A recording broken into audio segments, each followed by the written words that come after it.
Gracias, Ernesto. Bienvenido de vuelta. Dejo en tus manos esta segunda sesión del curso de identificabilidad en las ciencias sociales.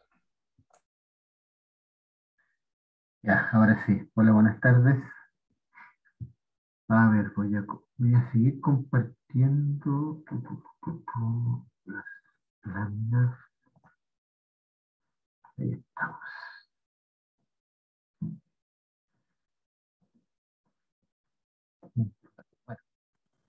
Bueno, muchas gracias por venir.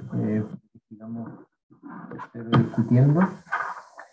Vamos a continuar con lo que estuvimos discutiendo ayer, ¿no? Después de haber revisado un experimento relevante que ocurrió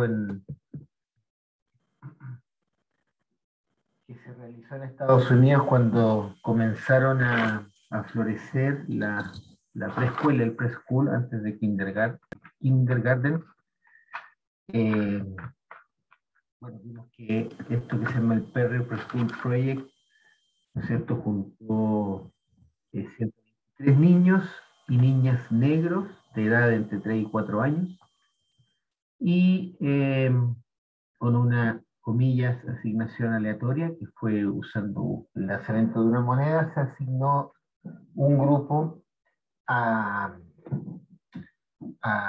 que asistieran a la preescuela, tenían clases, había, bueno, bastante como motivación en los profesores que enseñaban, les enseñaban a estos niños, que además venían de medios familiares muy pobres, en una pequeñísima ciudad en Michigan, que era muy segregada, y el resto de los niños que no fue seleccionado para la intervención, se les prestó sí cierta ayuda social eh, que proveían este par de profesores. Además era un proyecto que partió de manera muy pequeña, ¿no? Era un profesor, Wicker, creo que era el apellido, y 3, 4 profesores más. Bueno, primero un psicólogo. Y la intención, ¿no es cierto?, como habíamos comentado la vez pasada, era aumentar en esa época, resultado interesante, el coeficiente intelectual, y la expectativa de Wicker era que se podía elevar el coeficiente intelectual, que no era una característica invariable en el tiempo y con respecto al contexto, cosa que tenía, digamos, varias dudas del resto de la comunidad, podríamos decir, escolar, probablemente psicológica, tal vez de política también. El experimento comenzó en 1962. Al cabo de un año se dieron cuenta que había aumentado el coeficiente intelectual. Luego, al cabo de 2 años, se notó que estaba estancado. Estamos en una época en Estados Unidos donde comienzan a haber mucha preocupación acerca de cómo combatir, ¿no es cierto?, todo lo que tiene que ver con pobreza, y poder ayudar a superar ciertos niveles de pobreza, porque ya existía la convicción al menos que eso no ayudaba mucho a tener digámoslo así, un recorrido escolar razonable. Y yo le mostraba una cita del presidente Nixon, ¿no es cierto?, que decía, bueno, vamos a seguir dando plata a estos proyectos sociales si es que muestran investigación, muestran resultados. Ese es como el contexto, que igual es un contexto que lo vuelvo a repetir porque es un contexto fuerte, que tiene mucha emocionalidad incluso. Digamos, muchas de las cosas que menciono, ¿no es cierto?, se han vivido en países como los nuestros, en particular en Chile, en relación a cómo, ¿no es cierto?, poder proveer mejor educación. Se dice, hoy día se usa otra expresión, ¿no?, educación de calidad a los medios socioeconómicos más bajos del país. Y bueno, después de todo eso, ¿no es cierto?, nosotros pusimos en cuestión qué es lo que significa esto de hablar de un experimento aleatorizado. Y dijimos un par de cosas que no las voy a volver a repetir, pero que vale la pena conceptualmente que vuelvan sobre ellas. Y luego, ¿no es cierto?, nos hicimos la pregunta si suponemos, si creemos, si damos confianza a los resultados de este experimento, que resultó que a la edad de 19 años, el 67% de los chiquillos que estuvieron bajo la preescuela, o sea, la intervención completa, se graduaron del high school. El 49% de los chiquillos y chiquillas que no estuvieron en la preescuela se graduaron del high school. Y luego la cohorte fue seguida por lo menos hasta la edad de 40, 45 años, donde se seguían reportando, digamos, comillas, éxitos en relación a ciertas variables de interés público, podríamos decir, ¿no? Si fue arrestado no más de 5 veces, qué pasó con su salario anual. De hecho, también si los hijos de ellos comenzaron a ir o no a la escuela, si se graduaron de high school, y permanentemente, ¿no es cierto?, se observaba que la corte que había estado bajo el tratamiento en los años, inicio de los 60, era la que tenía mejores resultados comparada con la cohorte, perdón, con el grupo de niños que no había tenido la preescuela. Y como decía, estos informes publicados en los años 2005, ¿no es cierto?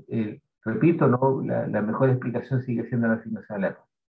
Entonces uno dice, bueno, sabemos ya que la expresión de asignación aleatoria es vacía, cada uno lo interpreta como bien le parezca, hay una definición después formal que hemos propuesto, y luego entonces estuvimos discutiendo acerca de, ya, ¿qué sucede si realmente nosotros creemos en los resultados? Y queremos extrapolar los resultados del experimento en el sentido, como decía al comienzo ayer, ¿no es cierto?, de este paradigma que se llama políticas públicas basadas en evidencia. Si tomamos en cuenta esa perspectiva, ¿no es cierto?, la evidencia está, comillas, a la vista, le va mejor en algunas variables de interés a los que estaban bajo el tratamiento comparado con aquellos que no estuvieron bajo el tratamiento. Y entonces, si uno siguiese este camino, diría, entonces hay que invertir en educación preescolar y de manera como para seguir al pie de la letra aquello que, comillas, funciona, al estilo de lo que se hizo en esa época del año 60. Y entonces la pregunta que nos hicimos fue, bueno, pero hay que ver, digamos, qué sucede, porque la implementación de la política pública, en este caso de la preescuela, puede que no tenga universalidad, simplemente porque podían haber familias en los años 70, 80, qué sé yo, que lo hubo, ¿no? Que no querían ver a sus niños tan pequeños en la preescuela, o pueden haber en algún país, o en alguna región, o en algún estado, restricciones presupuestarias, de manera que no podemos aplicar el tratamiento a la población, a toda la población de interés. Y entonces la pregunta que uno se plantea es, bueno, ¿cómo lo hacemos? ¿Qué es lo que podemos decir a partir de los resultados del experimento en relación a esta nueva problemática, que sería el camino que habría que seguir antes de aplicar el llamado paradigma de políticas públicas basadas en evidencia? Y entonces la pregunta en términos más formales, cuando queremos, no generalizar, porque aquí no estamos generalizando nada, cuando queremos simplemente empezar a entender la estructura de nuestro problema, de este problema que ha sido un problema real, uno se pregunta, bueno, el experimento nos proporciona información acerca de la proporción de estudiantes que se graduó, los que estaban bajo el grupo de control, los que estaban bajo el grupo de estudio, y la pregunta es, ¿qué sucede? ¿Qué podemos decir si lo aplicamos a una población con las mismas características, niños, niñas, negros, de familias pobres, incluso en ciudades con alta segregación, pero bajo el supuesto o la realidad, ¿no es cierto?, de que algunos niños solamente van a poder acceder al tratamiento?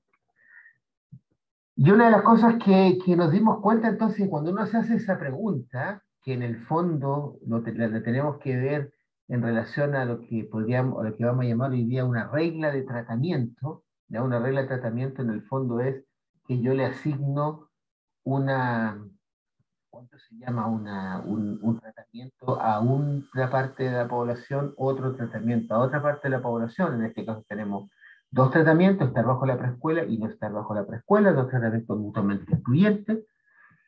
Entonces uno dice, bueno, cuando yo hago esa asignación tengo cuatro posibilidades, porque las unidades estadísticas, en este caso los niños y las niñas, están caracterizados por cuatro vectores, ¿no es cierto? Y vamos a tener 0, 0, 0 va a ser si no me gradúo en cualquiera de los dos casos, bajo el tratamiento o sin tratamiento, 0, 1 si me gradúo cuando no hay tratamiento, 1, 0 si me gradúo cuando hay tratamiento y si no hubiese no me graduaría, y 1, 1 me gradúo en cualquiera de los dos casos. Cuando uno mira esto, uno dice, bueno, entonces claro, la regla de tratamiento, ¿no es cierto?, tiene impacto solamente sobre aquellos donde las variables de respuesta, I de A y de B son distintas, y no tiene ningún impacto sobre las variables cuando las variables de respuesta son iguales. Y entonces lo que aprendimos fue, que es algo interesante, ¿no es cierto?, aprendimos que uno podía ponerse en dos casos extremos, y eso es lo que nosotros llamamos identificación parcial. Uno dice, yo tengo datos, ahí están los datos son estos datos que provienen del Perry Preschool Project, que han sido bien recolectados, que se yo, no ha habido ningún problema con los datos, los tenemos todos bien, de hecho son varios la información que se tiene. Además se ha ido haciendo el seguimiento durante, imagínense, el 62 al 2005, ¿cuántos son? 43 años aproximadamente, continúan, se seguía a las personas, pero los datos no dicen nada por sí solos, digamos, ¿ah? Uno necesita, o uno le puede hacer preguntas a los datos, que los datos probablemente no puedan responder de manera, voy a usar esta palabra que después la vamos a precisar, ¿no?, de manera absoluta. Entonces uno dice, bueno, ¿cuál sería la tasa de graduación factible más alta?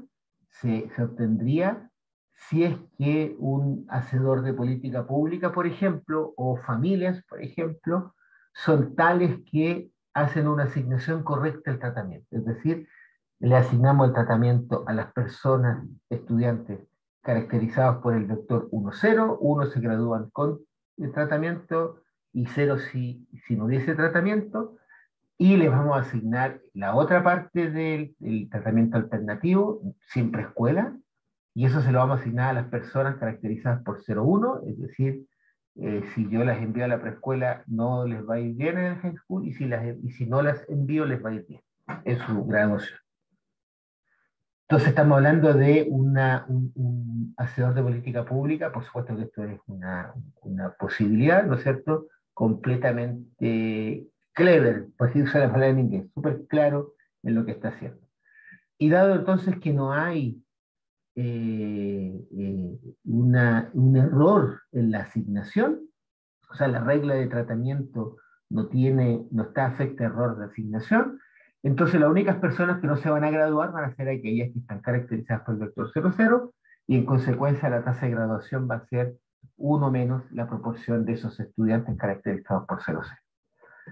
También podemos ponernos en el otro caso, en el caso más desfavorable, es decir, cuando la regla de tratamiento está afecta a error, y yo me equivoco como hacedor de política pública en hacer un tratamiento u el otro, en asignar, perdón, el tratamiento. De manera que yo no le asigno preescuela a los que, eh, a los que se graduarían con preescuela, entonces estoy haciendo las cosas completamente, comillas, como decimos en Chile, al revés, y les voy a asignar preescuela a aquellos que no necesitan preescuela para graduar.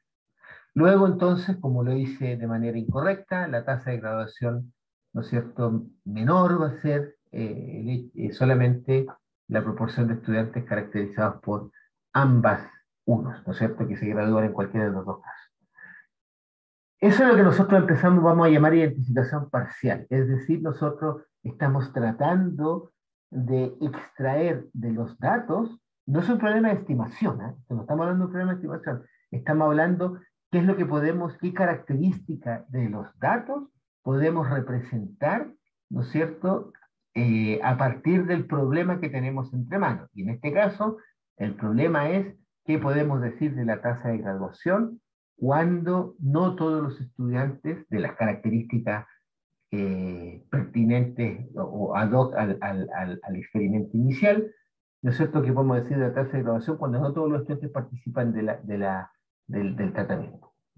Y entonces, la problemática aquí, que es la cosa bonita e interesante, es que la pregunta que nos hacemos nos lleva, al formalizarla, ¿no es cierto?, nos lleva a que necesitamos conocer la distribución conjunta de IDA e IDB, y sin embargo, los resultados, los datos, lo único que nos revelan son las probabilidades marginales de IDB y la marginal de IDA. Y en consecuencia nos dice cómo diablo ligamos las conjuntas con las marginales, y es lo que vamos a ver hoy día, pero la solución que vamos a encontrar, que ahora la vamos detallando, ¿no es cierto?, nos dice que, nos dice que la distribución marginal, conjunta, que es compatible con las marginales y que a su vez minimiza la tasa de donde no hay graduación y minimiza la tasa, en realidad minimiza las dos tasas de distribuciones conjuntas donde la política pública no tiene impacto, lo cual entonces tiene cierta racionalidad, al menos desde el punto de vista de la aplicación del tratamiento, ¿no es cierto? Y eso entonces nos da estos cuatro números, ¿ya? 0% de los que no se gradúan bajo en ninguna circunstancia, 51% los que se gradúan bajo la preescuela y si no tuvieran preescuela no se graduarían, 33% el espejo, es decir, no se gradúan con preescuela y sí se gradúan en ausencia de la misma, y 16% sería todos aquellos que se gradúan en cualquier circunstancia. Luego, entonces, lo único que podemos decir, ¿no es cierto?, en relación a la pregunta que tenemos es que, a lo más, usando la evidencia experimental, a lo más el 100% de estudiantes negros, negras que vienen de familias pobres se graduaría si son enviados a la preescuela, y a lo menos el 16%. Entonces queda ahí un intervalo que le llamamos intervalo de identificación parcial. Insisto, esto no tiene nada que ver con estimación, y uno dice, a partir de ahí uno debería intentar sacar alguna consecuencia si es que seguimos todavía el camino de el evidence-based policy. ¿Ya? Yo no digo que hay que seguirlo, por supuesto que estamos haciendo el contrapunto. Técnicamente esto se llama el problema de mixing problem, déjeme decirlo en inglés, ¿no es cierto? El problema de mixing problem es que queremos hacer una inferencia sobre la probabilidad de mezcla, dado que conocemos las marginales, ¿ya? Ustedes saben que, bueno, no voy a entrar en detalles de las mezclas, qué sé yo, por ahí tengo mi pizarra virtual por si acaso. Ahora, para formalizar el tratamiento, el problema, vamos a necesitar una notación para lo que estamos llamando la regla de tratamiento, el treatment rule, y para las variables de respuesta que deberían ocurrir bajo esta regla, ¿ya? Porque en el fondo, recuerden el problema, yo soy el hacedor de política pública, hablemos en esas condiciones, yo sé, por ejemplo, que no tengo la suficiente cantidad de fondos para enviar a todos los niños, niñas de determinadas características, igual que en el experimento, a la preescuela, entonces yo tengo que hacer estas asignaciones, ¿ya? Entonces voy a ver a quién asigno de una manera y a quién asigno de otra. Entonces, denotemos por tau tal regla, ¿no? Siempre una anotación, y vamos a decir que el tratamiento que la persona J podría recibir bajo la regla tau va a estar denotado por Z sub tau J, y, por supuesto, la variable de respuesta resultante va a ser I sub j, que va a ser una función de I tau j, ¿no? Lo podemos denotar como I tau sub j, o prefiero, me más claro, como IJ, que es una función de el tratamiento que efectivamente va a recibir la persona J bajo la regla tau. Por lo tanto, ¿no es cierto?, tenemos una variable aleatoria, la I sub tau, que no es otra cosa que una mezcla, ¿no es cierto? Bueno, una combinación de los outcomes o las variables de respuesta que dependen de cada uno de los tratamientos. Estoy suponiendo un conjunto de varios tratamientos, después nos centramos en dos, multiplicado por la indicadora de que la regla de tratamiento es igual a tau. Entonces, por supuesto, ahí inmediatamente uno puede describir la variable aleatoria I sub tau bajo la regla de tratamiento tau. Si tenemos dos tratamientos, como en el caso que nos ocupa, A, ausencia de preescuela, B, presencia de preescuela, entonces la variable que describe la resultante de la regla de tratamiento simplemente es esta combinación, ¿no es cierto? El outcome bajo el tratamiento que resulta cuando estoy en ausencia de preescuela, si es que voy a hacer esa asignación, si es que el treatment rule hace esa asignación, más I de D por, de nuevo, la indicadora de Z tau igual a D. En el fondo lo que tenemos ahí es la manera de escribir, bueno, le ponemos la probabilidad y tenemos lo que vamos a hacer una mezcla, o sea, vamos a condicionar a ciertas características de las unidades estadísticas y nos interesa, ¿no es cierto?, calcular la distribución de I sub tau condicionalmente a X y usamos, ¿no es cierto?, la igualdad y, bueno, esto es un detalle inmediato, ¿no es cierto?, y lo que es esta mezcla, literalmente como se dice en estadística, en probabilidad una mezcla.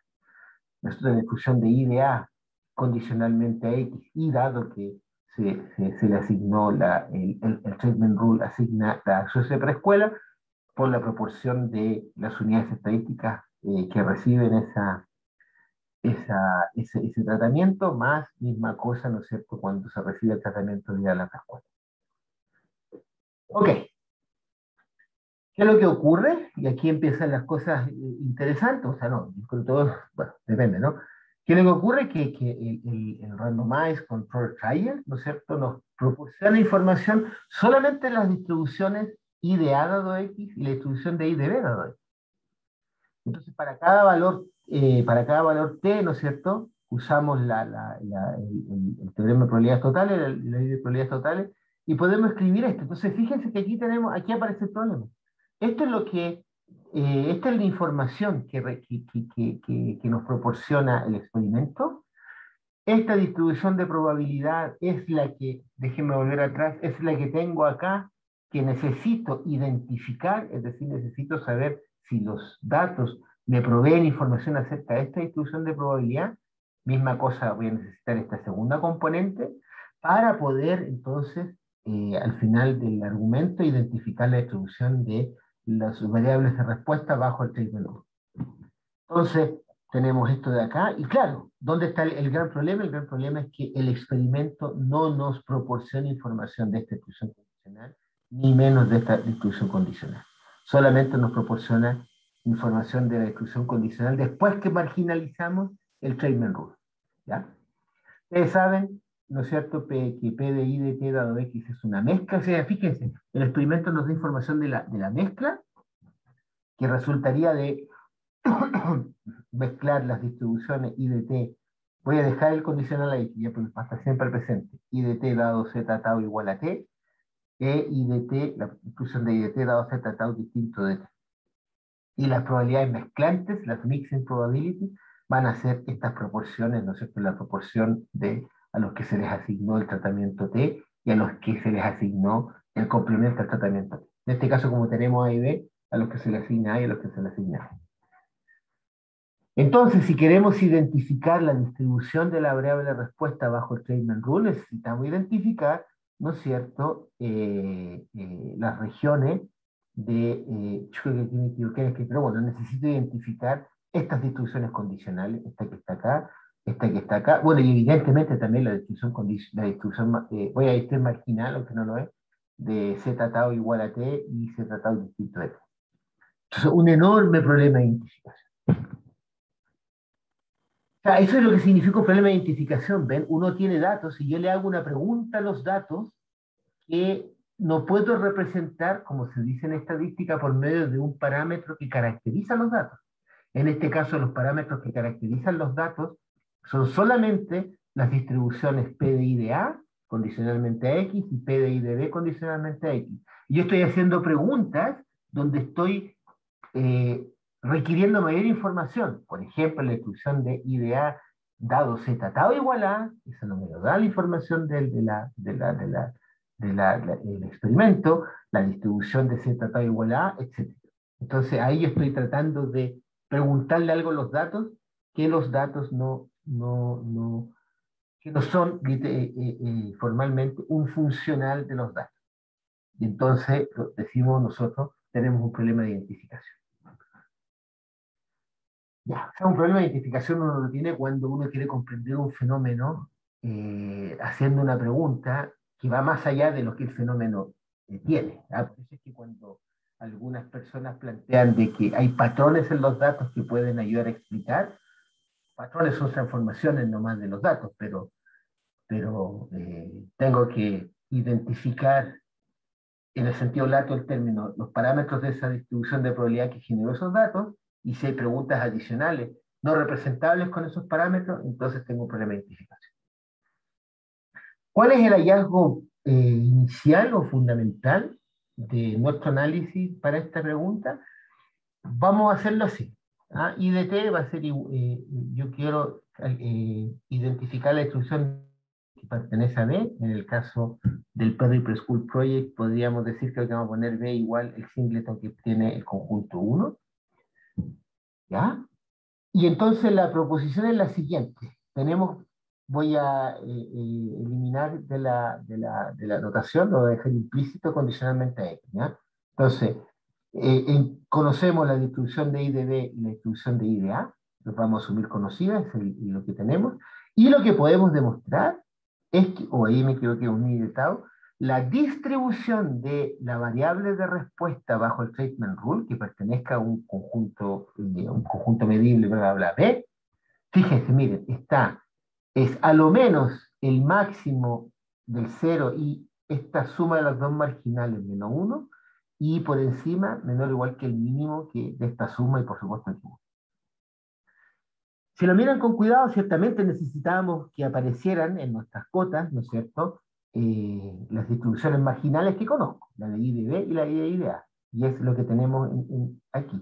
Pero fíjense otra cosa que es mucho más, que a mí me parece fascinante, digamos, que dado P de I de B y P de I de A, dado esas dos cosas, lo que vamos a llamar la región de identificación parcial o el intervalo de identificación parcial, fíjense que es informativo o en la cota inferior o en la cota superior.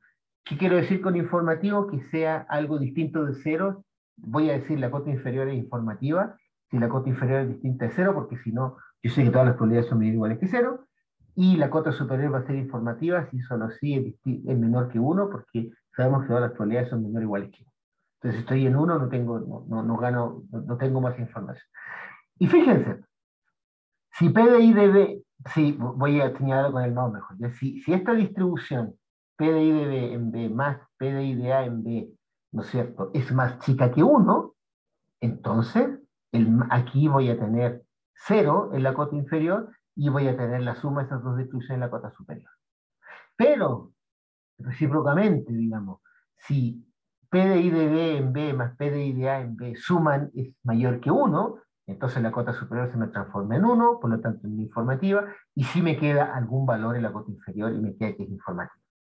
Un resultado fantástico, fantástico. Uno se da cuenta ahí, ¿no es cierto? Incluso cómo estoy combinando las dos distribuciones marginales y solamente sin ninguna otra aditamento, no puedo, solo aprendo o por lo que pasa, por lo menos que puede pasar o lo más que puede pasar y nada más. Por lo tanto, un tremendo grueso problema de identificación cuando quiero extrapolar los resultados experimentales. ¿Cómo lo formalizamos? Bueno, si toman B igual a 1, ¿no es cierto? Y hacemos el álgebra, no la voy a hacer, ustedes se van a dar cuenta, y bueno, sabemos que la probabilidad de I de A en B va a 0,49, la probabilidad de I de B en B es 0,67, hacen el álgebra que la suma es 1,16, y en consecuencia, ¿no es cierto?, la distribución de la variable de respuesta bajo el treatment rule va a estar entre 0,16 y 1, y no se puede decir nada. Un breve sketch de la demostración. ¿Cómo hicimos la demostración, el argumento, que no es un argumento heurístico, sino también un argumento formal cuando veíamos la tasa más alta de graduación y la tasa más baja de graduación? Bueno, la tasa más alta de graduación ocurría cuando había una asignación correcta del tratamiento.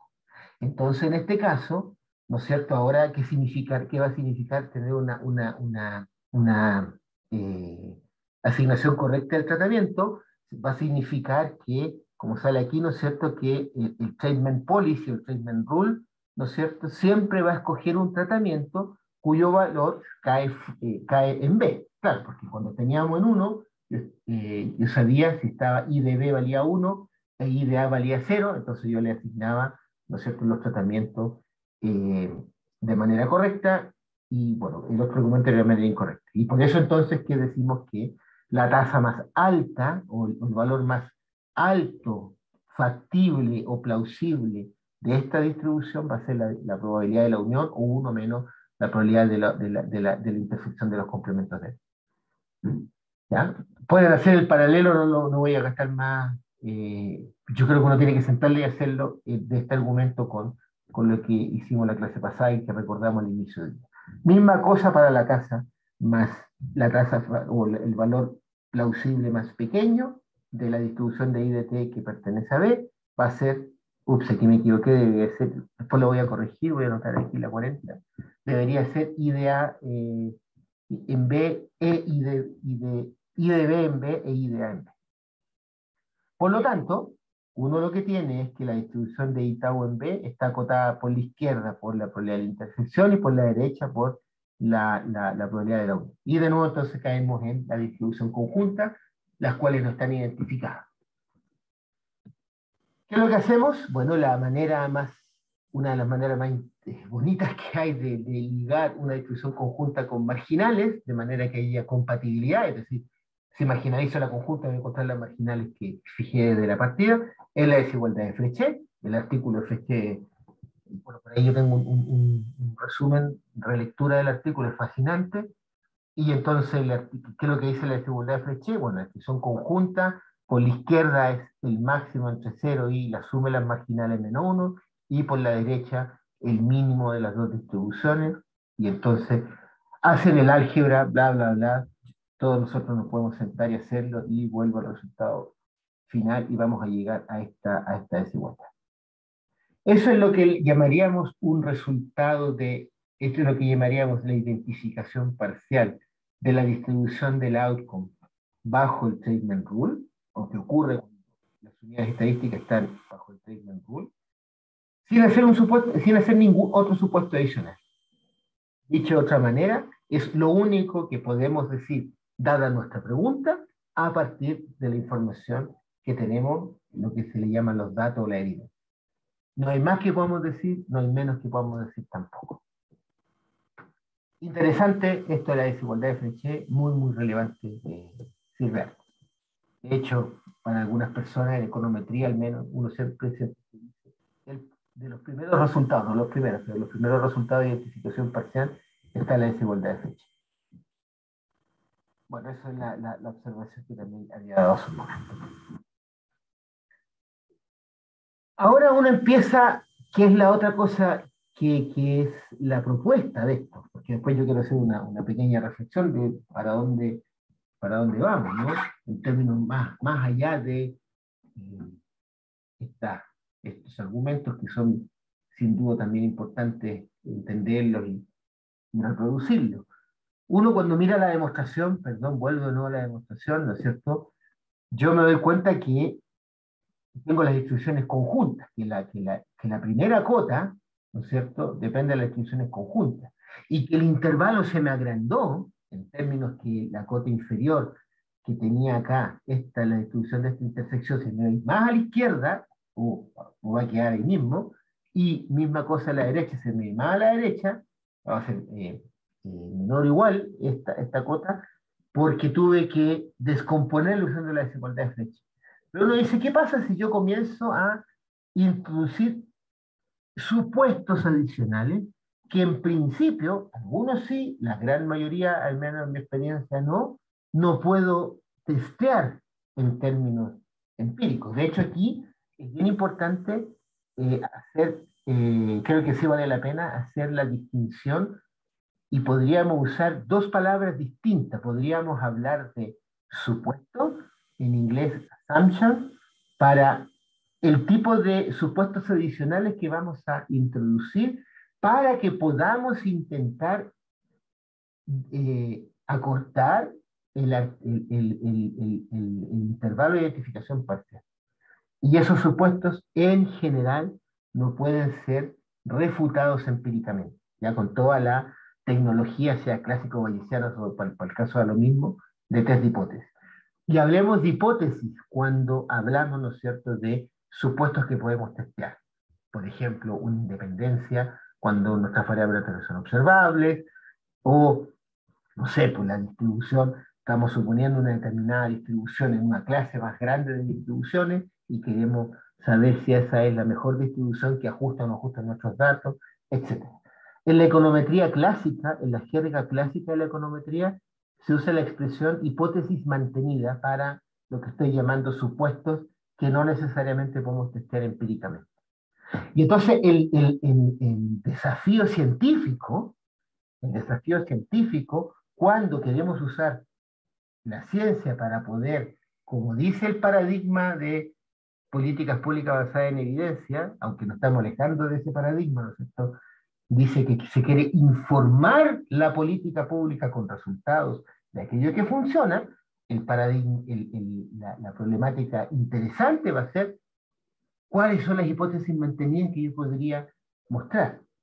No tengo respuesta a eso, lo único que podemos responder es, mejor hagamos el ejercicio de imaginar, y probablemente podrían provenir de discusiones con las personas involucradas en el problema, ¿no es cierto?, un conjunto de hipótesis mantenidas.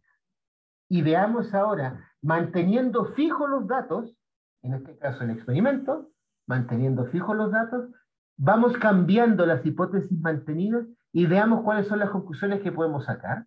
Y veamos entonces cómo la recomendación de política pública, hasta qué punto depende de los datos y no de la hipótesis mantenida, o viceversa, hasta qué punto depende de la hipótesis mantenida y no de los datos. Y aquí entonces estamos entrando en la arena que me parece relevante para los que queremos relacionarnos con las políticas públicas. Aquí no hay una objetividad sine qua non que viene de la evidencia pura ante, como les citaba yo ese texto de Toland del siglo XVII, ante la cual uno tiene que está constituido casi genéticamente para doblegarse. Aquí las cosas pareciera que no son así. Veamos, por ejemplo, alguien podría suponer, cuestión que no podemos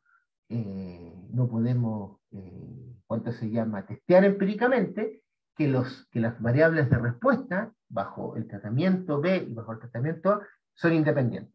Yo no sé, eso no lo puedo probar, ¿ya?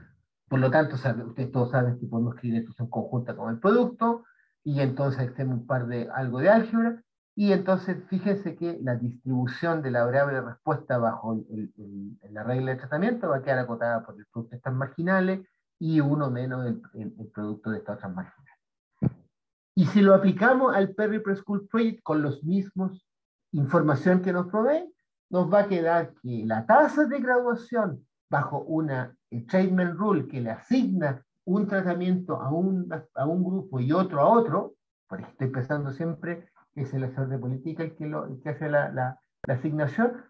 Miren, inicialmente estábamos entre punto 16 y 1, y ahora vamos a quedar entre punto 33 y punto 83.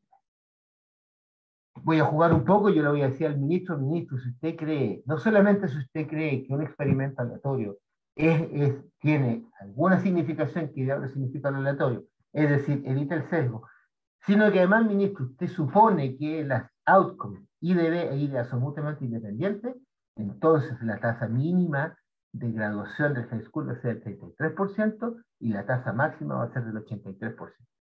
¿Qué es lo que es, a mi modo de ver, por lo menos, lo maravilloso de esto? Es que uno ve el impacto que tiene la hipótesis mantenida. Suponer la independencia significa achicar el intervalo de punto 16.1 a punto 33.83.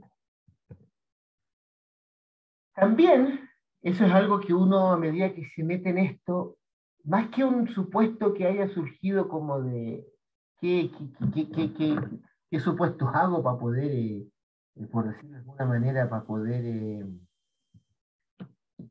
sacar resultados, ¿no? Uno cuando empieza a hablar con la gente, mira, con la gente me refiero a los que están más cerca de las implementaciones de política pública, uno se da cuenta que a veces implícitamente pareciera que se cree, porque de nuevo es una cuestión que probablemente no puede testear, se puede testear de manera, de cierta manera, uno a veces cree que el tratamiento per se no daña, ¿ya? Y entonces eso significa que hay una suerte, de una manera, una suerte de monotonicidad. Eso quiere decir que vamos a asumir que la respuesta, la variable de respuesta, ¿no es cierto?, es monótona en el tratamiento. O sea, como función del tratamiento es monótona. Esto quiere decir que, mira, la verdad es que para la misma persona J, ¿no es cierto?, su variable de respuesta en ausencia de la preescuela, ¿no es cierto?, si yo lo pongo en la preescuela, lo peor que puede pasar es que quede igual. Lo mejor que puede pasar es que esa variable de respuesta aumente. Y a veces uno, yo repito, tengo la impresión, esta es una interpretación mía de conversar con la gente, tengo la impresión que cuando alguien aplica un tratamiento, ¿no? Lo aplica y dice, no sé, me acuerdo de ejemplos en Chile, traigamos el método de Singapur para hacer matemática en la escuela pública o subvencionada en Chile y o sea, buscamos el libro de Singapur y metámoslo en las aulas y capacitemos a los profes. Ahí hay una creencia ciega, en el sentido que no puedo ver más, de que esto va a funcionar. O al menos la gente va a quedar igual como estaba. En econometría, eso se llama monotone treatment response. ¿Ya? Lo que resulta interesante, ustedes pueden hacer el álgebra, ¿no es cierto?, es que uno aquí tiene una suerte de condición, si hay monotonía, entonces la distribución marginal de I de B debería ser mayor o igual que la distribución marginal de I de A. Entonces aquí tenemos, esta sería una condición suficiente para que una distribución sea mayor o igual que la otra, así que podemos hacer una suerte de refutación de esa, en este caso, de ese supuesto. Y entonces, si uno supone eso, ¿no es cierto? Y, por ejemplo, usemos, simplemente para acomodarnos nomás, usemos un conjunto B que esté entre el valor más pequeño factible de la variable de respuesta y un valor R cualquiera, un número real R cualquiera. Entonces vamos a ver que el monotone treatment response, ¿no es cierto?, implica que la distribución de esta intersección, por supuesto, va a ser I de B menor o igual que R, y entonces la probabilidad o la distribución de la variable de respuesta bajo el treatment rule va a estar acotada por I de B menor o igual que R, esta expresión, esta distribución. Aparecen ahora una marginal a cada lado para decirlo esa manera. Si lo aplicamos al Perry Preschool Project, basta poner R igual a 0 y darse cuenta que la distribución de I de tau igual 1 es lo mismo que 1 menos la expresión de I de tau menor o igual que 0, fuera como el álgebra, y entonces van a quedar esas cosas. O sea, si suponemos, cuestión que al menos los resultados experimentales no me refutan, que mandar a los niños y las niñas negros a la preescuela no les va a hacer mal, al menos van a quedar igual, entonces la distribución del treatment rule, de la tasa de graduación de high school bajo el treatment rule, perdón, va a ser al menos el 49% y a lo más el 77%. Ahí se ve el impacto de nuevo de una segunda hipótesis mantenida. Dos hipótesis mantenidas distintas que nos presentan resultados distintos, manteniendo fijos los mismos datos. También podríamos suponer, y esto solamente volviendo a mirar el esquema de la demostración, o del sketch de la demostración inicial, ¿no es cierto? También podríamos decir que hacemos una suerte que, o vamos a asumir que bajo la regla tau, ¿no es cierto?, el tratamiento Z tau recibido por cada persona es estadísticamente independiente de los outcomes de la persona. Acuérdense que cada persona está caracterizada por el vector I de B e I de A. Me cuesta pensar, bueno, esto supongo, si es que no me equivoco, sí, esto tendría una aplicación en el tratamiento, pero sería bastante complejo, creo yo, políticamente, ¿no? Vamos a hacer una gran tómbola entre los barrios marginales de Santiago, porque tenemos resultados experimentales que son estos, que dicen todo lo que hemos dicho, y los que salen van al tratamiento A, y los que salen con la bolita roja y los que salen con la bolita negra van al tratamiento B. Bueno, no sé, ahí políticamente va a ser medio complicado, pero ese supuesto creo que se puede operacionalizar de esa manera. Probablemente hay otras que creen que se me ocurre. Bienvenido la idea. Entonces, perdón, ahí debería haber un paréntesis. Entonces, la exclusión condicional aquí, dado Z, no va a depender de Z. ¿Y qué es lo que tenemos? Lo que tenemos entonces es que la distribución de, dado que tenemos la independencia, y de hecho, la independencia de ID, IDA independiente ZT, implica la independencia de ID de ZT e IDA de ZT, entonces volvemos a la descomposición inicial del teorema eh, el teorema de probabilidades totales, la ley de probabilidades totales. Entonces ahora cuando condicionamos a z tau desaparece y nos queda esta expresión, ¿no es cierto? Y entonces me dice, bueno, si no conocemos esta proporción, ya vamos a ver un resultado donde la conozcamos, pero si no conocemos la proporción de personas a las cuales le asignamos el tratamiento B y a las que le vamos a asignar el tratamiento A, si no conocemos eso, necesito simplemente que esta distribución sea compatible con los valores de estas marginales, ¿no es cierto? Y eso si uno lo piensa un poquito, tengo una mezcla aquí, entonces necesariamente esta distribución I de tau en B tiene que ser menor que el mínimo de I de B y I de A, y tiene que ser, y no puede ser más grande que el máximo entre estas dos. De nuevo, en el caso del Perry School Project, hacemos la álgebra y vamos a quedar bajo esta condición. Igual que el resultado anterior. Otra cosa que también alguien podría suponer es optimizar la variable de respuesta. Es decir, vamos a asumir que la regla de tratamiento selecciona el tratamiento con la mejor respuesta, con el mejor output. Por lo tanto, I de tau va a ser el máximo entre I de B e I de A. Es como que si yo supongo algo que realmente no puedo, ni siquiera sé si puedo, no puedo ni siquiera controlar.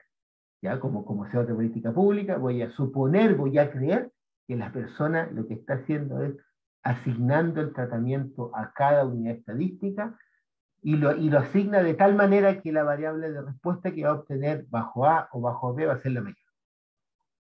Nadie lo ve eso, pero uno podría suponer que está haciendo eso y, bueno, habría que sentarse, por lo menos en mi caso, a pensar un poco si eso yo lo pudiese de alguna manera, probablemente muy pedestre, operacionalizar.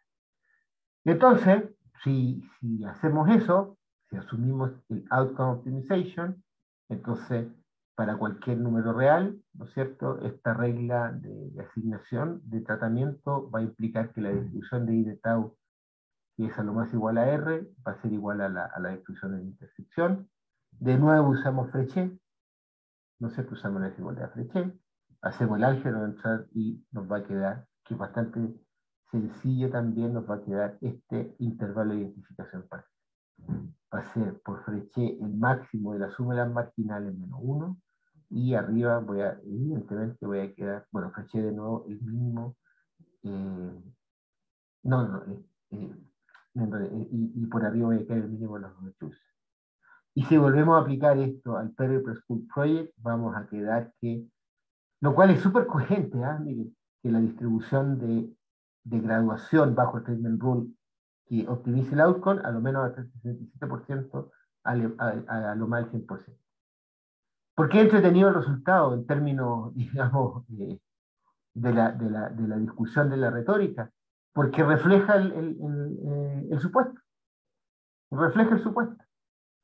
Yo digo, yo estoy suponiendo que si usted supone que asigna haciendo una optimización de la variable de respuesta, estas son las tasas que se esperaría que uno observara. Al menos el 67%, a lo más uno. Es como, tú me dices, sí. ¿Ya? Interesante, porque aquí hay como estas como tautologías.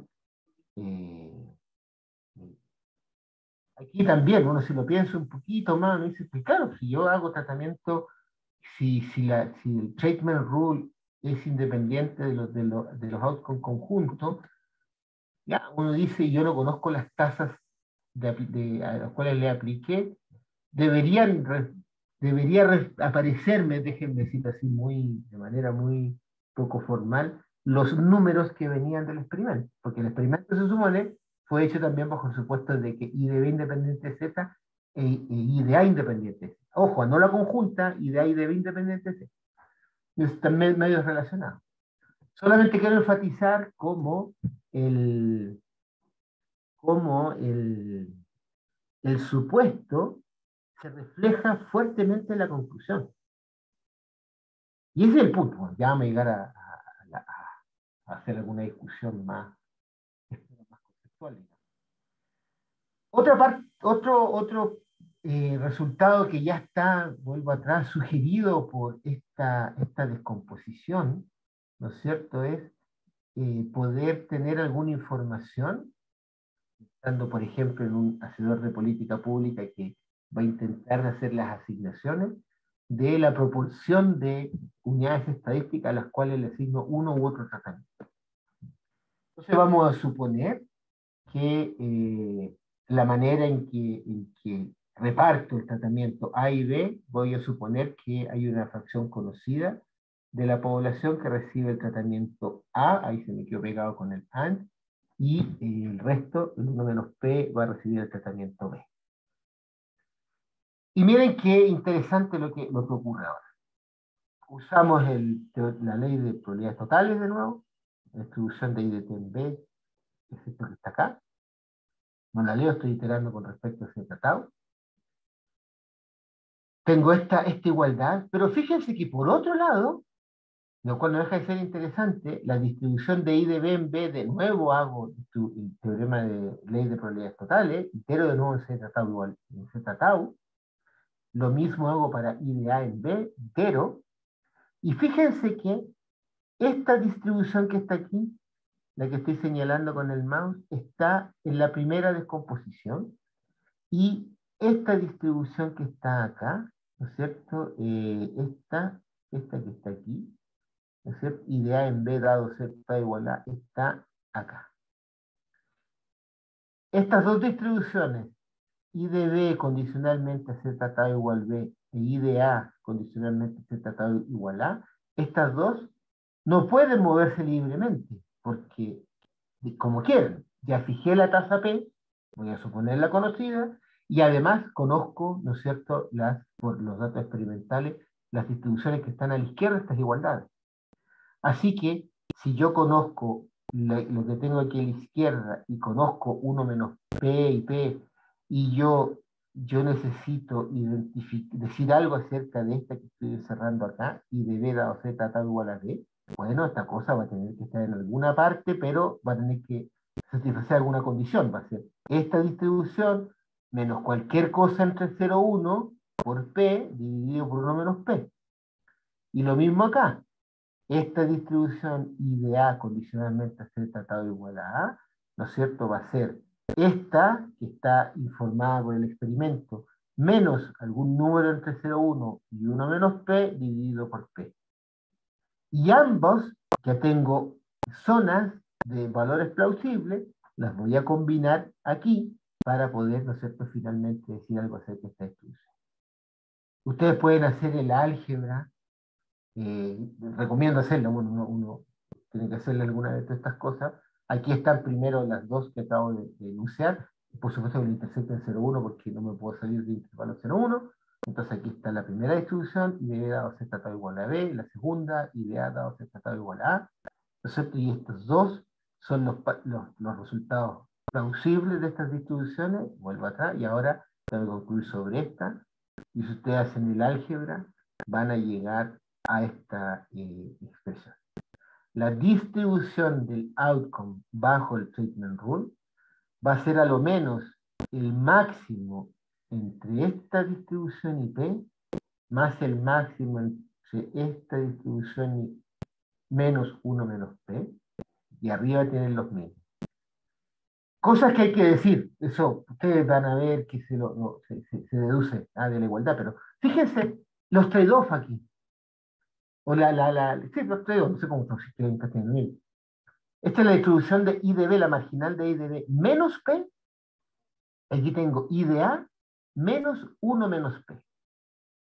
Por lo tanto, uno comienza a hacer crecer o decrecer P, al otro lado va a tener, bueno, si hago crecer P, ¿no es cierto? Aquí voy a hacer, pues va a decrecer 1 menos P y va a depender de los valores de las marginales I de B e I de A, ¿no es cierto? ¿Cuál de los dos va a tener más importancia a la hora de calcular la cota inferior?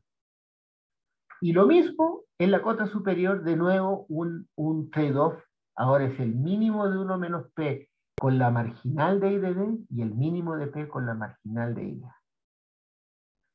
Pongámosle número a esto. Y aquí este es un posible uso de este tipo de resultado. Si un hacedor de política pública, un gobierno, dice solamente tenemos fondos para asignar el 10%, perdón, aquí debería decir T igual a B, que el 10% de la población de interés reciba el tratamiento preescuela, la tasa de graduación va a quedar entre el 39% y el 59%. Miren, bueno, sigo mostrando. Si al contrario tenemos suficientes fondos para que el 90% de la población interés reciba el tratamiento B, es decir, preescuela, la tasa de graduación va a quedar entre el 57% y el 77%.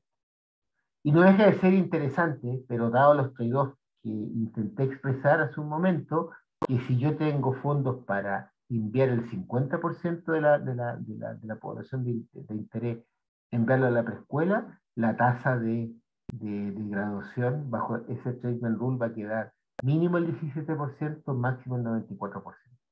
Mejoro la tasa superior con el 50%, piensen en un político, ¿eh? Pero no deja de ser interesante que probablemente ante estos resultados, y supongamos que llegamos a una comunicación con quien va a tomar las decisiones de política pública, en una vez menos costoso y menos riesgoso, a aplicarle al 10% de la población el tratamiento B, porque a lo menos voy a tener el 39% de tasa de graduación, que aplicárselo al 50% de la población es más riesgoso porque vaya a tener al menos el 17%. Por supuesto que la cota superior es mayor en la tercera línea que en la primera línea. Y después uno puede combinar los supuestos, empiezan a combinar uno, a hacer el álgebra, qué sé yo. Yo no llega a esto. ¿Qué es lo que podemos decir a partir de un experimento? Si solamente usamos la evidencia experimental, que es un resultado, a mi modo de ver, súper importante y que espero matice esa como fascinación de la seguridad de un experimento, pero que la matice, no es mucho lo que se puede decir. Y de hecho, de acuerdo al resultado, aquí estaba el caso binario, después si alguien quiere puede poner una variable aleatoria con más valor, etc. Eso puede ser un trabajo para un estudiante, qué sé yo. Solamente podemos decir cosas o 16 o informativa de la cota inferior o informativa de la cota superior. Miren, si ustedes toman este, este resultado de identificación parcial y ponemos P era la cantidad de personas que les vamos a asignar el tratamiento A. Supónganse que ponemos entonces P vale 0. Si P vale 0, ¿no es cierto? Aquí a la izquierda me sobrevive la distribución marginal de I de D. Y si P vale 0, aquí el máximo va a quedar 0, así que me queda a la izquierda P de D. Cota superior. Si P vale 0, aquí el mínimo va a quedar esta distribución, la marginal de I de D. Y el mínimo entre 0 y cualquier cosa va a ser 0. Por lo tanto, la distribución del outcome bajo el Feynman Rule va a coincidir con el resultado experimental. Claro, porque puse P igual a 0 o 1 menos P igual a 1. Es decir, acabo de imitar en términos de asignación, porque tengo la variable y subtado donde estaba el Feynman Rule, acabo de imitar lo que pasó en la situación experimental. Todos los que estaban en el grupo bajo estudio, o sea, fueron sometidos ¿cuánto se llama? Al tratamiento. Y lo mismo va a ser con P igual a 1. Entonces, ese es el problema, ¿ven? Que cuando quiero extrapolar el experimento, pero no tenemos o los fondos suficientes para aplicárselo a todo, o hay gente que se rehúsa a seguir el tratamiento, no nos vamos a meter aquí con los problemas de si la persona continúa o no bajo el tratamiento, eso da otros problemas de identificación parcial bien fascinantes. Vamos a suponer que todo el mundo es obediente y siguió el tratamiento. Ya tenemos un problema y lo único que podemos aprender del experimento es o la cota inferior o la cota superior. Pero la reflexión donde la quiero llevar es que si uno comienza ahora manteniendo fijos los datos, y yo comienzo a cambiar las hipótesis mantenidas, son las hipótesis mantenidas las que tienen un impacto sobre los resultados del estudio, digamos así, o las recomendaciones, o las conclusiones, al menos las conclusiones. No son los datos, es con qué combino los datos. Si lo combino con un supuesto probablemente tan difícil de operacionalizar, tal vez, ¿no es cierto?, como la independencia estadística de las variables de respuesta, pasé del intervalo .16.1 al intervalo .33.83. Si por el contrario creo que, creo en el monotone treatment response, pasé del intervalo .16.1 al intervalo .49.67. Sí creo, y eso lo puedo operacional, hago una asignación aleatoria, mi treatment rule es asignar aleatoriamente A o B a la unidad estadística, pasé de 16 a 1 a .49.67. Sí asumo que hay una suerte como de hacedor de política pública, que eso ocurre en el discurso público, ¿no? Político, que sabe hacer una correcta asignación de las políticas públicas, estoy exagerando un poco, entonces paso al intervalo .16.1 al intervalo .67.1. Y lo bonito es que si el outcome maximization lo combinan, por ejemplo, con la independencia estadística de los outcomes, entonces tenemos lo que decimos en econometría y psicometría, identificación puntual. La distribución PDI de tau igual a 1, por la probabilidad de una distribución, me queda en .80. Colapsé todo en un punto. O sea, imagínense, dos supuestos, la fuerza que tienen a partir de .16 a 1, dos supuestos y me queda en .83, un solo número. Si hago recibir tratamiento de el 10% de la población, el 90% de la población, la mitad de la población, ahí ustedes tienen los resultados. Entonces,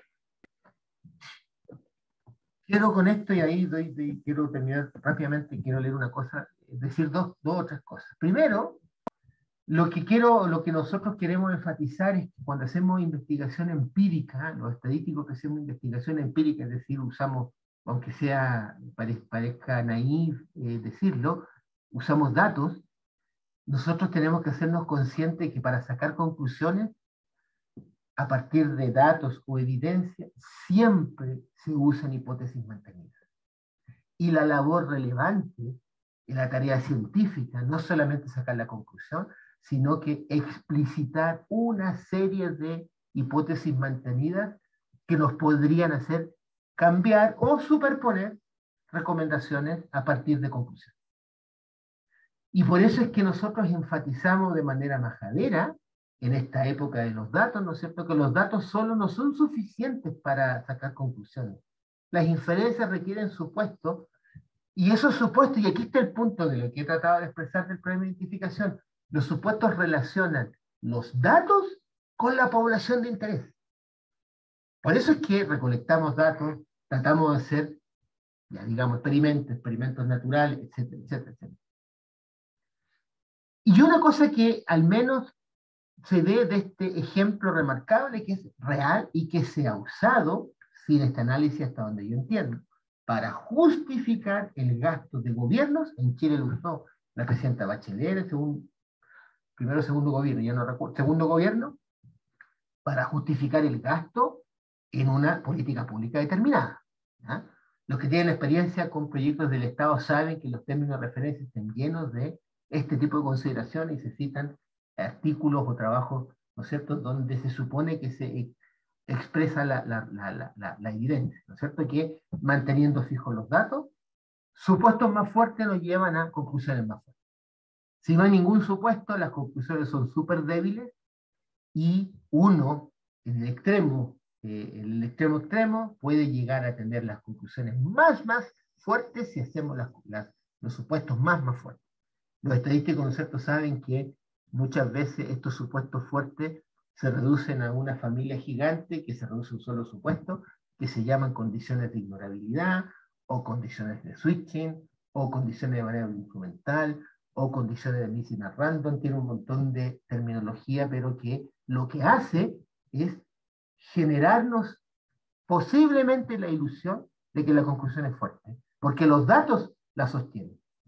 Pero este tipo de ejemplos muestran que no, que los datos no la sostienen. Lo que sostienen son la, es la combinación de datos con los supuestos. Y por eso entonces que desde esta perspectiva, aquí la idea es tratar de buscar otra manera a los que les interesa de relacionar la ciencia con las políticas públicas. Aquí ya no estamos en una relación como la que yo resumí del paradigma de políticas públicas basadas en evidencia, que es como si, de hecho lo podemos después discutir mucho más, digamos, ya lo que hemos discutido en otros lugares con la gente con la cual intentamos hacer estas discusiones.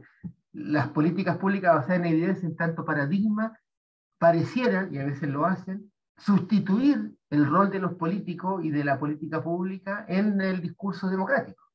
Solamente un ejemplo, yo les comentaba ayer, ¿no es cierto?, que en el top del triángulo de la calidad de la evidencia está la revisión sistemática de los randomized control trials. Yo les decía, usando la retórica de ese paradigma, es porque hay problemas tan urgentes en el mundo público que es necesario actuar rápido. Pero hay una trampa entonces que les dije, y la trampa es que se supone que en el ámbito democrático lo que más hay es discusión porque hay tiempo para discutir. Entonces hay una trampa de decir, no, si el mundo, y es verdad, el mundo tiene un montón de problemas urgentes, pero bueno, cada gobierno trata de resolver uno y discutir los otros para ir avanzando. Entonces la rapidez no está en el mundo público. Yo por lo menos creo eso, que la rapidez no está en el mundo público. Entonces, con eso casi voy a terminar. La cuestión es, quiero decir dos cosas y con eso yo termino y después si hay un poco de tiempo para poder discutir y si no lo podemos hacer, para hacer reacciones para los que les interese mañana. La primera cosa, ¿no es cierto?, es entonces que al menos este ejemplo nos sirve para poder sugerir que hay formas alternativas o que hay que buscar y construir formas alternativas de relacionar la ciencia con la política pública.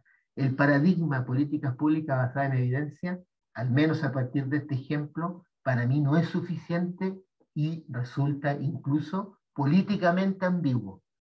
Y es necesario buscar otro tipo la tarea para los que les interese la investigación empírica que tenga un retorno en el mundo público, la tarea es buscar otro tipo de relaciones. Y me acordaba hoy día en la mañana cuando me venía para acá, y solo se los quiero citar porque hay un juego aquí que me llama mucho la atención. Hay un texto súper antiguo, estoy hablando de un renacentista, ustedes lo conocen por supuesto, Dante. Él escribió un tratado que se llama de la monarquía, y él decía que consideraba en el libro 1, parte del libro, el texto, digamos, está en latín, ¿no? Dice que considero de sumo interés para todos los hombres, ¿no?, en quienes la naturaleza superior imprimió el amor a la verdad, a la filosofía si quieren, que así como se han visto beneficiados por el trabajo de sus antepasados, esto es muy académico, así también ellos se preocupen por los que le han de sucederle, para que la posteridad se vea enriquecida con su aportación.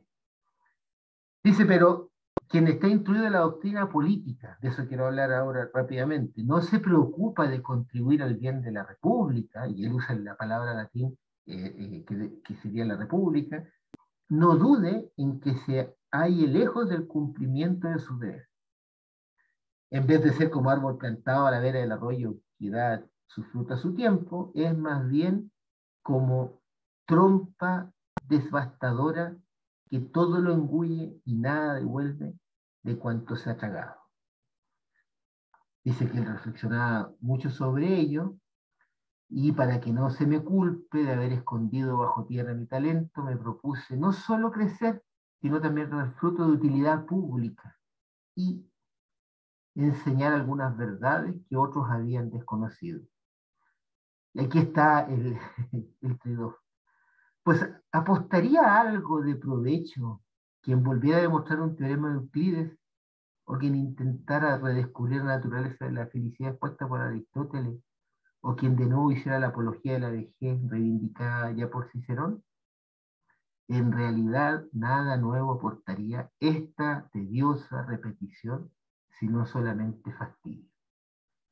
Dante lo que quiere es que, bueno, eso es mi mensaje y voy a tener con una lámina más en relación a las relaciones que uno podría intentar reflexionar, que no son automáticas entre la ciencia y la política pública. Bueno, nosotros al menos los estadísticos que queremos dedicar a la investigación empírica, mi invitación es que con este ejemplo se sea crítico de un montón de cosas que a veces las engullimos, las tragamos sin más. Y aquí entonces solo citar que podría abrir una puerta para poder repensar este tipo de cosas, algo que Mansky, que es el que más ha desarrollado este tipo de herramientas de identificación parcial, técnicamente hablando, le llama la ley de credibilidad decreciente. La credibilidad de las inferencias decrece con la fuerza de las hipótesis mantenidas. Entonces yo siempre me pregunto cuando aparecen los comillas resultados científicos en las discusiones públicas, nadie se preocupa de la hipótesis mantenida, nadie se preocupa de, y a veces alguien ni siquiera se puede dar cuenta, y yo podría apostar algo de que hay muchos resultados que particularmente durante la pandemia se han dado y no se dan cuenta de las hipótesis mantenidas que se están haciendo, digamos. Entonces, la invitación es, bueno, varias, en particular, ¿no es cierto?, revisar los conceptos de nuevo, no nos olvidemos de algunas cosas básicas y esto tiene derivaciones en nuestras relaciones como científicos, insisto, los que le importa ese camino con el mundo público. Ahí, Dubán, voy a dejar. Gracias, Ernesto. Me hiciste acordar de un, bueno, de un colega o sea, en Inglaterra que decía que cuando uno veía un teorema que tenía como 2 páginas de hipótesis y al final una conclusión chiquitita, decía bad theorem, really bad theorem. En cambio, cuando el enunciado del teorema era una frase de hipótesis y después una página de conclusiones, ese era para él el teorema maravilloso. Así que eso, muchas gracias, Ernesto. ¿Hay preguntas?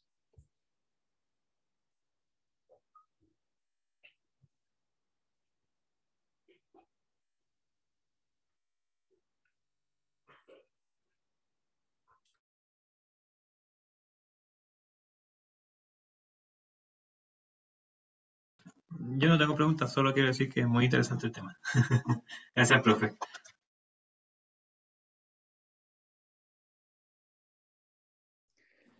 Y a mí me enseñaron una vez que es muy fome cuando no hay preguntas, así que voy a hacer una pregunta. ¿Puedo, Duan, cierto? Adelante, Jorge. Ya. No, Ernesto, bueno, también súper interesante todo. En algún minuto hablaste de las probabilidades de mezcla y hablaste de una mezcla. Y de ahí hacia adelante la exposición, cuando tú ponías las probabilidades de pertenecer al conjunto B, desaparecieron las probabilidades mezclantes, digamos. Entonces, son 2 preguntas en realidad. ¿Qué pasó en el resto de la exposición con las probabilidades que estaban involucradas en la mezcla? Esa es, no sé si es la fácil, y aquí viene la difícil. No, me pregunté lo siguiente, en esas probabilidades de la mezcla, estamos siempre condicionando en la covariable también, en X. Entonces me preguntaba, entonces esas probabilidades son función de X, y yo decía, ¿qué pasa si no hay un matching adecuado entre los 2 grupos que están siendo asignados a los tratamientos, ¿cierto? con respecto a esa covariable, yo tengo que asegurar, bueno, toda la exposición se basó en dos grupos. De hecho, esa era una tercera pregunta: ¿qué pasa si tengo más grupos, más tratamiento? Se complejiza, me imagino que teóricamente es posible todo, pero es más difícil. Pero ¿qué pasa si no, por ejemplo, cómo aseguro que esas probabilidades mezclantes o en la mezcla suman uno, por ejemplo, o cuando tengo una partición binaria, que es como la presentación que tú nos mostraste? Son condicionales en X. Entonces, para empezar, me imagino que tengo que pedirle a los dos grupos tratados y a todas las personas que tengan las mismas mediciones de las mismas covariables, por ejemplo.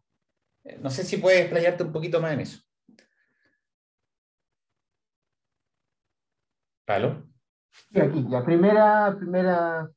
ya, la primera ya. la primera respuesta. Por ejemplo, Sí, acá, ahí están las probabilidades mezclantes, el PDC tau a la B. Claro, aquí lo estoy suponiendo que no las conozco, y por eso es que el P de tau va a quedar entre el mínimo entre estos dos, porque tengo una mezcla acá, y como esta está entre 0 y 1, sí, me sí, queda sí. otra y el máximo. Y cuando discutimos después que conocemos la fracción de unidad estadística a la cual le asignamos el tratamiento, ahí la estoy suponiendo conocida. Entonces, ahí P está conocido, yo digo, ya, yo voy a asignarle al 10% de la población del tratamiento A y ahí queda conocido. ¿Ya? Entonces, ahí vamos. Y lo que esto enseña, que es algo que yo por lo menos he perseguido por demasiados años, que parece que identificar una mezcla donde es desconocida, las condicionales y las mixing, vamos, bien jodidos. Pero bueno, eso es Sí. otro problema. Mm. La segunda, claro, uno podría, y ahí uno requiere a los colegas de matemáticas que le ayuden a uno, ¿no? Uno lo puede esto extender a 3 tratamientos, 4 tratamientos. Voy a tener, yo creo que como estoy resolviendo conjuntos de soluciones plausibles, aquí uno tendría algunos problemas o lineales o no lineales, tipo estos PL, ¿ah? De la programación lineal, para poder resolver, para poder encontrar el conjunto de soluciones factibles. Yo sé Mm. que ha habido algunas cosas que se han extendido en ese lado y como digo, ahí uno podría tener, no sé, buenos estudiantes o colegas que uno le den algunas pistas cómo ir a resolver ese tipo de problemas y después yo creo que ahí forzosamente ya tratar de tener algunos pequeños algoritmos para encontrar los conjuntos plausibles de solución. Y lo tercero, es interesante la pregunta. Claro, aquí lo tercero yo estoy suponiendo que en este ejemplo, cuando tenemos resultados a partir de un experimento, la verdad es que el experimento nos proporciona o nos identifica la distribución marginal de I de B condicionalmente a los X de esa población en particular y el P de I de A condicionalmente a los X, y se supone, y eso es lo que hicieron en el caso particular del Ferry First Food Project, escogieron niños sin un handicap físicos que fueran Ujú. visibles, con un determinado coeficiente intelectual, que viviesen en la parte sur de Ypsilanti y que fueran de familias realmente con pobres, digamos, y medios. Claro. De alguna Eh, manera hay un match ahí entre los de dos grupos. alguna manera hay una suerte de match. ¿Sí? Mm. Ahora, una cosa, bueno, que no sé si mañana, no sé si mañana lo vamos a tratar o no, pero solo decir una cosa que uno igual podría tener, usemos la jerga estándar, controladas las covariables para hacer el match, pero fíjate que después uno, y eso yo, falta el tiempo nomás y probablemente más inteligencia, cuando yo puedo tener resultados en el laboratorio, ¿ya? Los resultados hechos en el laboratorio, por lo menos en la industria farmacéutica, son bastante costosos. Entonces, casi nunca se reportan los test de hipótesis para mostrar que funciona el tratamiento versus no funciona, condicionalmente a diferentes valores o a diferentes covariables. Ujú. Hombre de tal edad versus hombre de bla, bla, bla, bla. Porque no da el número N. Eso es lo Mm. que yo pienso que pasó con algunas de las vacunas, ¿no? O sea, había buenos resultados en el de laboratorio, está ahí condicionando un determinado valor de las variables, características de las personas que accedieron a someterse a los estudios, pero en términos de política pública, a lo mejor tú querés condicionar a otros valores de la variable. Y ahí de nuevo uno tiene un nuevo problema de identificación parcial. Y es lo que de repente se observa y algunos se asustan o nos asustamos cuando dice, chuta, se está observando algo que en el laboratorio no se dio algún efecto, comillas, no deseado. Claro, si en el laboratorio no tengo una muestra, una cantidad enorme de unidades estadísticas tales que pueda tener varias unidades estadísticas para cada valor de, estoy inventando, 5 características: sexo, raza, nivel educacional, nivel de salud, no sé qué más. Entonces, con las covariables también va a aparecer un problema de identificación, Claro. que es el problema de sesgo, el problema de selección, ¿no? Perfecto. Gracias.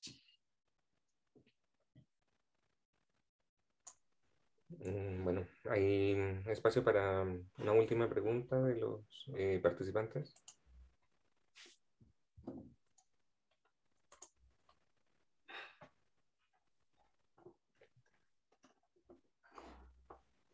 Voy a dejar de grabar por si alguien se cohíbe por la cámara.